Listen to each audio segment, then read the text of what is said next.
Get out the way of Gloria K. Gloria Kessler had spent 62 years being the nicest woman in Norwoodville.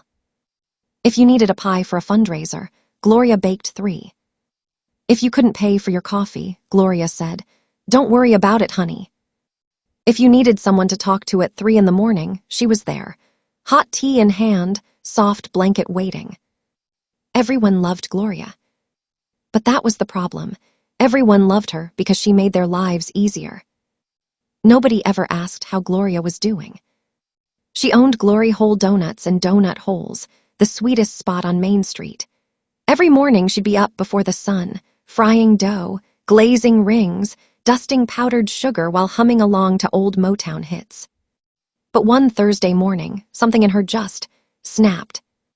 Maybe it was the man who complained his donut hole was too small. Maybe it was the lady who forgot to tip again. Or maybe it was 40 years of smiling when she wanted to scream.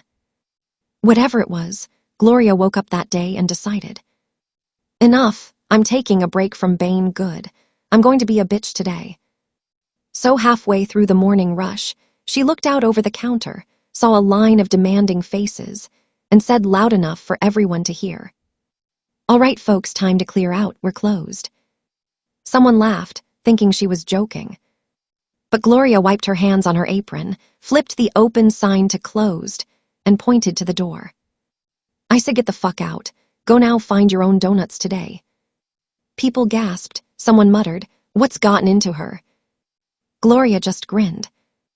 And for the first time in years, she felt free. She took off her apron, tossed it on the counter, and walked next door to Jennifer Lemming's fancy little boutique, Lemming Luxury Linens. Jennifer stood outside with her arms crossed, glaring at the alley. "Gloria," she said in that high, snippy tone, "you really should stop feeding that stray cat behind your shop. It keeps sleeping on my patio furniture." Gloria squinted at her. "You mean Snoodles, that cat, been here longer than you have, and fuck your patio furniture." Jennifer sniffed. She was shocked with Gloria's tone. She's never seen her like this. All she could reply was, "Well, she's a nuisance." Gloria didn't let her finish. She stepped closer, dropped her voice, and said, "Jennifer Lemming, you are the biggest bitch in Norwoodville. You hear me? Always in everyone's business, acting like you own the town. You need to take your awful-looking scarves and mind your own damn porch. You parrot-looking bitch." Jennifer's mouth dropped open. She looked like someone had slapped her with a used condom. And Gloria, she just smiled sweet as sugar and walked away. The rest of the day was a blur of tiny rebellions. She parked in the employee-only spot at the post office. She walked her dog Buster without a leash, just because she could. She cut through old man Tanner's yard and didn't even wave. At one point, she bought herself a triple chocolate milkshake, drank it before lunch, and didn't feel guilty at all. By the time the sun went down, Gloria was back home. She kicked off her shoes, fed her dog Buster and her cat Mittens, and sank into her favorite chair. For the first time in years, the house felt quiet. Just peaceful. She leaned back, laughed to herself, and said, "Well, that was something, wasn't it?" Buster wagged his tail. Mittens jumped up in her lap, purring like a tiny engine. Gloria smiled and whispered, "Don't worry, little ones, I'm still me, just a little less nice, that's all." And as she drifted off to sleep, one thought stayed with her. Sometimes, being a little bad is just what a good woman needs. She finally understood why her best friend Lena never took anyone's shit. The end. Freezer burn.